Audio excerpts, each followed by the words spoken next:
চলুন, আজ ফোটার পরের দিন সবাই এই বাড়িতে থাকলো, আমি বাড়ি চলে গিয়েছিলাম, তাই আবার সকাল সকাল চলে এসেছি। এসে দেখলাম এখানে দিদি দু রকমের ঘুগনি করেছে। একটা হচ্ছে মাটনের চর্বি দিয়ে করেছে, আর যেহেতু মেয়েরা চর্বি দিয়ে খাবে না তাই ওদের জন্য আলাদাভাবে চর্বি ছাড়া করেছে। তা এখানে সকালের জল খাবার হওয়ার আগেই আমি এসেছিলাম, তো সবারই প্রায় খাওয়া হয়ে গিয়েছে। এখন শুধু আমরা মেয়েগুলো বাকি আছি। তো এখানে খাওয়া দাওয়া করবো, আর দিদি আবার এখানে বাকি রান্না বসাচ্ছে। এখানে এবার হবে মাটন, আর মাটন হলে তো চিকেন হবেই, আর তার সাথে আরও বাকি রান্না হবে। তা জলখাবার খেয়ে ঠিক হলো এখন সবাই মিলে যাবো ঘুরতে। তো কোথায় প্রথমে ঠিক হয়েছিল মায়াপুর, কিন্তু মায়াপুর যেতে অনেকটা সময় লাগবে বলে এখন আর ওদিকটা যাব না, এখন যাব আজিমগঞ্জ, বরানগর, এইগুলো সব দেখতে। তা দিদি বলল ও একটু তাড়াতাড়ি করে করতে পারবে না, দুটো গ্যাস ধরিয়ে। তা আমি বললাম তাহলে আমিই চাপাই, তুই তাহলে বাকি কাজগুলো কর। তো এইদিকে মাটনটা বসিয়েছি, আর মাছের মাথা দিয়ে ডাল হবে, সেই মতো এদিকে মাছের মাথাটাও আমি ভাজতে বসিয়ে দিয়েছি। যে দেখি কত দূর রান্না হয়, হওয়ার পর তখন খেয়ে দিয়ে যাব। তো খেয়ে দিয়ে যাওয়ার ঠিক ছিল 12টার দিক করে খাওয়া দাওয়া করে সবাই চলে যাব। তারপরে তখন আবার ঠিক হলো না, এখানে খাওয়া দাওয়া করে গেলে অনেক দেরি হয়ে যাবে। আর চিকেনটা হয়ে গিয়েছে রান্না, তো চিকেন, ভাত, ডাল, পাঁপড় ভাজা, চাটনি এগুলো নিয়ে আমরা বেরিয়ে পড়েছি। হ্যাঁ, এখানে এই যে আমরা ভোর দুপুরবেলায় সবাই মিলে সেজে পুজো রান্না বান্না করে নিয়ে পিকনিকে চলে গেলাম।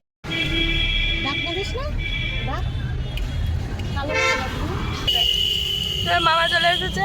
মণিমা কই? আমাকে একটু দেখাও প্লিজ গাইস। এখানে আমি সেজে চুলটাকে কাঁধে বাসি মতো বেঁধে যাচ্ছি। তাড়াতাড়ি করো। আর হাতে একটা ঝুমঝুমি পড়েছে। ঝুমঝুমি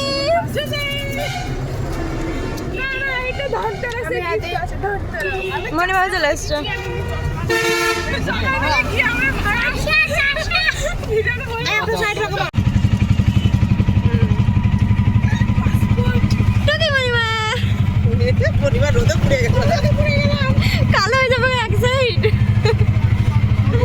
এদিককার রাস্তাটা বেশ গ্রাম্য পরিবেশ, আর চারিদিকে সব ধানের ক্ষেত, আর অনেক এদিকে না ইট ভাটা আছে, জানেন তো, যেতে আসতে বেশ দু সাইডে অনেকগুলো ইট ভাটা দেখা যায়। খাবার খুলে গেছে, খাবারটা দেখা করে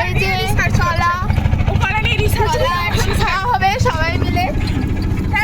মা বলেছিল মায়ের খিদে পাবে না, কোল্ড ড্রিঙ্কস দিয়ে কি হবে, কোল্ড ড্রিঙ্কস কেউ খাবে না।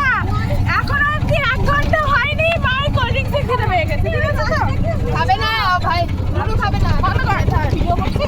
হ্যাঁ, এটা হচ্ছে রাস্তা, মাথা খারাপ রাস্তা।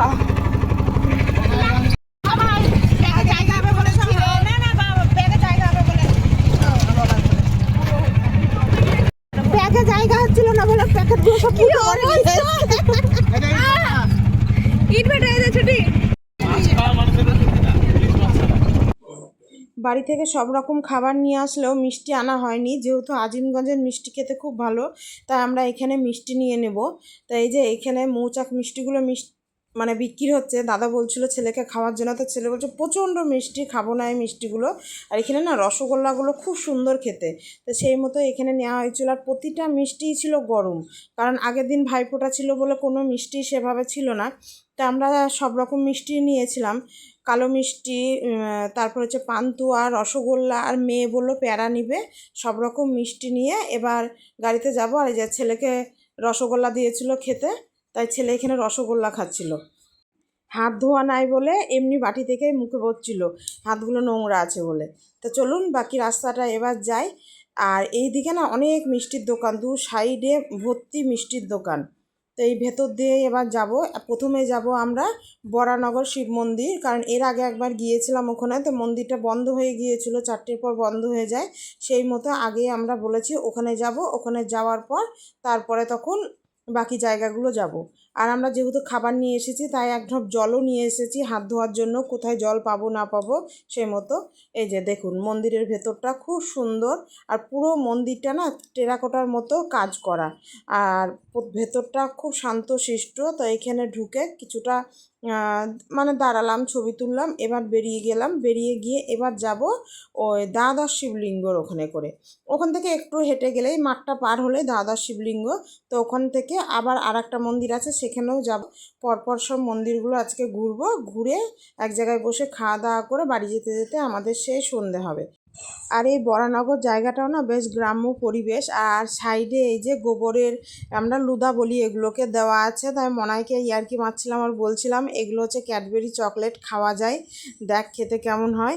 আর ও তখন বুঝতে পেরেছে, দিয়ে বলছে না এগুলো সব গোবর, এগুলো খাওয়া যায় না, তোমরা আমাকে মিথ্যে কথা বলছো। আর এই দেখুন একটা বাদর লাঠি গাছ ছিল, কত বাদর লাঠি ধরে আছে। তো চলুন পরে মন্দিরটার মধ্যে এবার একটু ঢুকি, কারণ বন্ধ হয়ে যেতেও পারে, আবার জানি না এটা কখন বন্ধ হয়ে যায়। তাই আমরা বলছি একটু তাড়াতাড়ি চ। আর এই সামনে বেশ অনেকটা ডিজাইন আছে, ওখানে সব ছবি তুলতে বসেছিল ওরা। আর আমি আর দিদি বললাম চ, দেখছি মন্দিরটা লাগানো।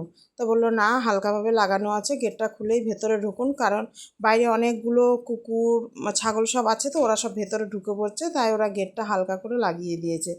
তো ভেতরটাও খুব সুন্দর। আর এইখানে না চৈত্র মাসে যে বাসন্তী পুজো হয় সেখানে অনেক বড় করে উৎসব করা হয়। আর এখন এমনি লোকজন খুব কম সেভাবে নাই। তা আমরা গিয়েছিলাম, আমাদের সাথে দেখলাম পাশাপাশি আরও অনেকজনাই মানে ফোটাতে এসেছে, তাই ঘুরতে এসেছে বলে এখানে সব ঘুরতে এসেছে। তো এই যে সাইডটা খুব সুন্দর।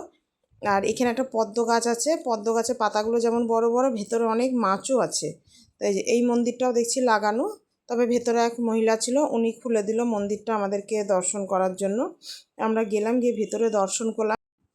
এই যে দ্বাদশ শিবলিঙ্গ, এইটাই সেই মন্দিরটা, এটাও দেখলাম।